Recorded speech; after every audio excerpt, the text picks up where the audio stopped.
okay, transmit the shear flow after the entire member has distributed the Q. What does this mean? Okay. The thing to focus first is the member must first distribute the entire shear flow. Okay. So what this means, the first moment of area to consider is this entire yellow thing.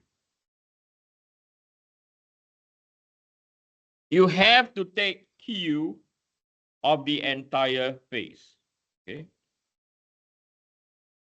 If I don't highlight that, you might think, Eugene, if this is the fastener, why not we just do this? Yes or no? Right? And that's wrong. Can't do that. You have to follow the rules. Only after it distribute the shear flow, distribute the entire member, then you will transmit. Are we clear? Okay. So from here, we can determine our QZ. Okay. Only from here, you can determine our QZ. Okay. So before we determine our QZ, we have to find our IZZ first. Okay. So IZZ, there are lots of ways of doing it. Okay. This is our width. And then over here, this is our depth. And we know that over here, the distance based on geometry, this is our geometric centroid. So IZZ, so the width is equal to 7. The depth, 18 cube over 12 minus by the width of 6, the depth of 10 cube over 12. Both the outside perimeter and the inside perimeter shares the same geometric centroid. So I no need to minus by the area by the offset of the individual and the global centroid. So the value that we got is 2902 inches to power 4. So from here, we can determine our QZ.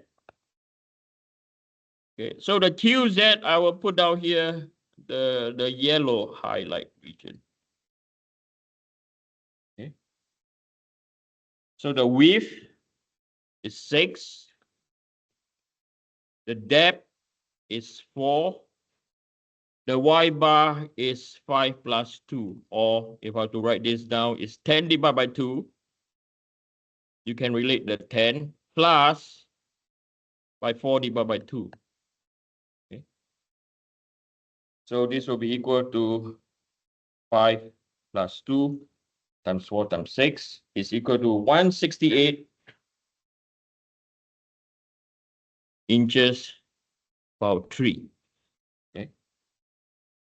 So from here, we can formulate Q is equal to V max. So V max, we know is equal to P over 2 multiply by 168. And then we divide by 2902. Okay.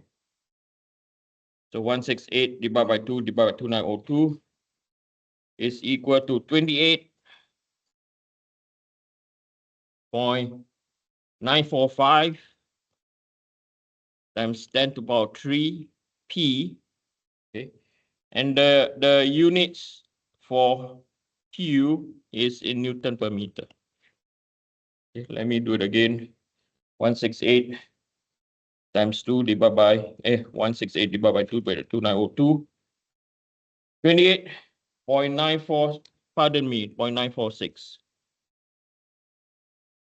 Okay. So the next thing we have to consider is Q, which is equal to the resistance force. Yes. Okay. Say it again.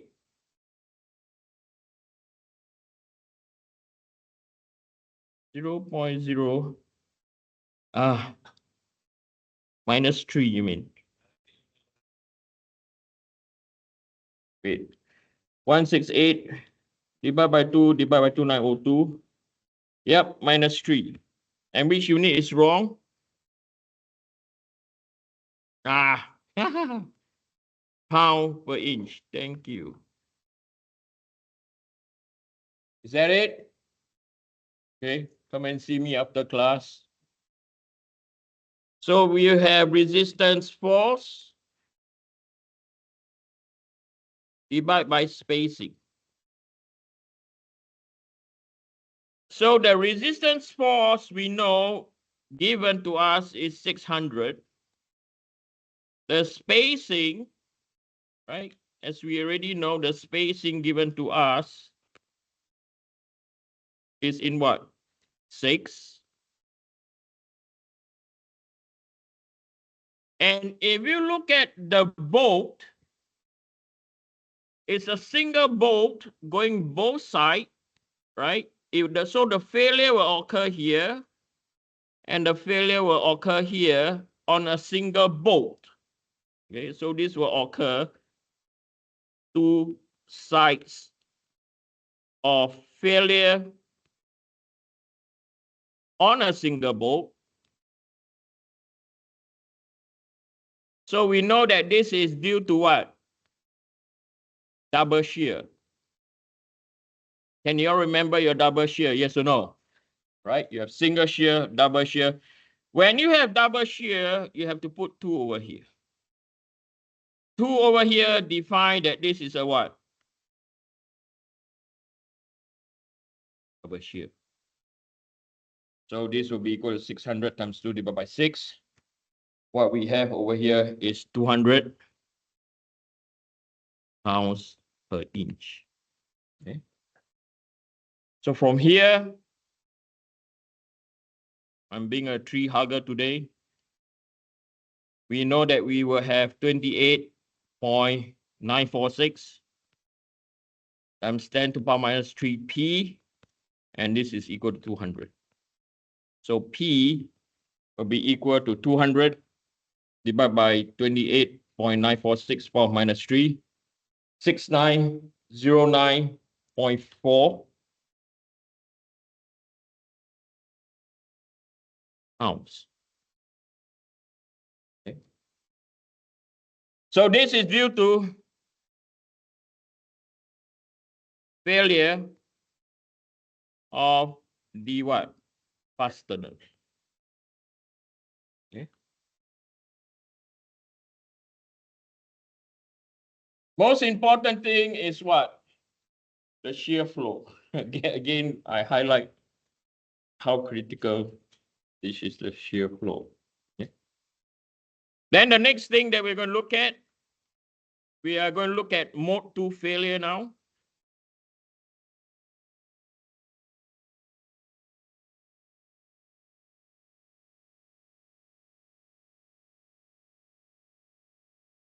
So mode 2 failure is failure of the wood due to Almax, right? So we know that it's going to happen at the centroid.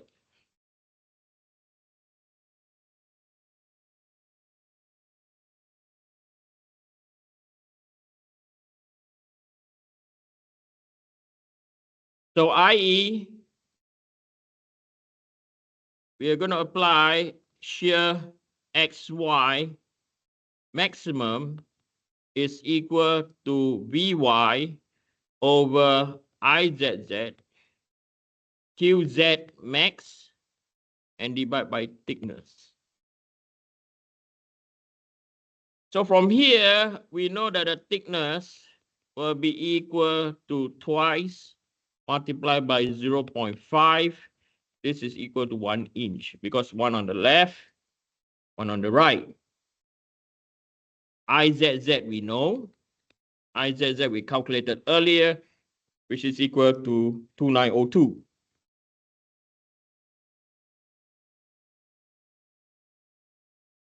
The next thing, again, we have to calculate our QZ.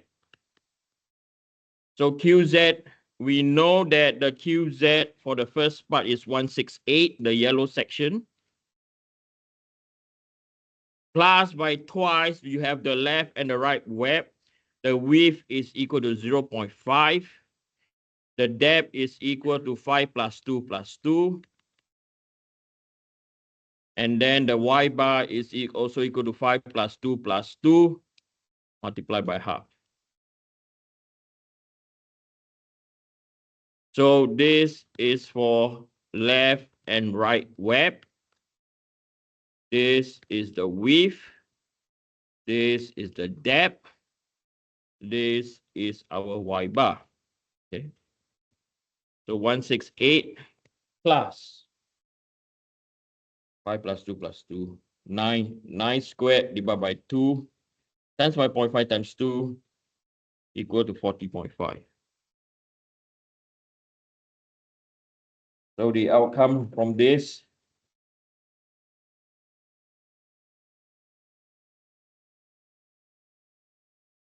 hopefully I'm right.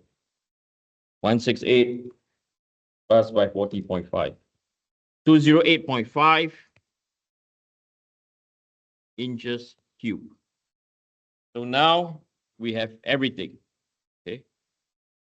So the shear XY max that the wood could take based on the question is what? 3.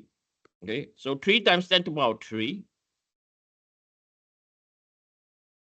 is equal to Vy, which is maximum, is P over 2, multiplied by 208.5, divide by the second moment of area, which is 2902, and then we have to multiply by the thickness of 1.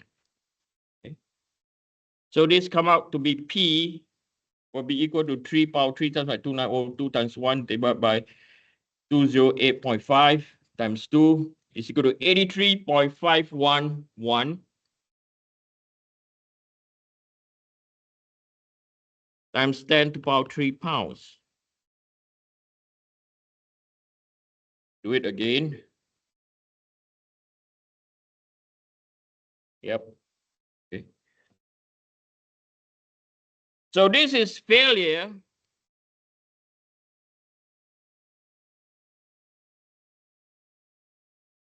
of the wood due to shearing stress. Okay. And then mode number 3.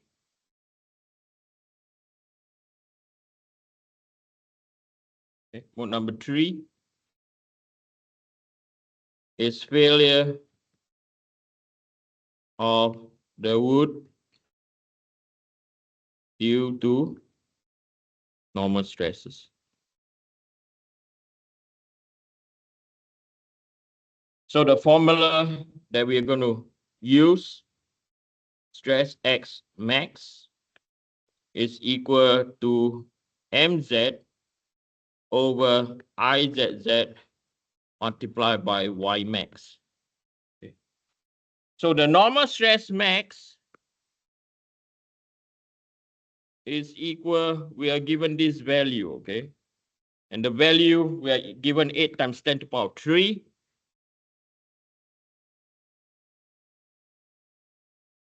Moment about Z, the maximum moment relative to P is 24P. the Y value, right? So this is where you have your Y max. The Y max is equal to 5 plus 2 plus 2. And divide by your IZZ is 2902. So therefore, E will be equal to 8 power 3. That's why 2902 divided by 24 divided by 9. 107.481 times 10 to the power 3 pounds.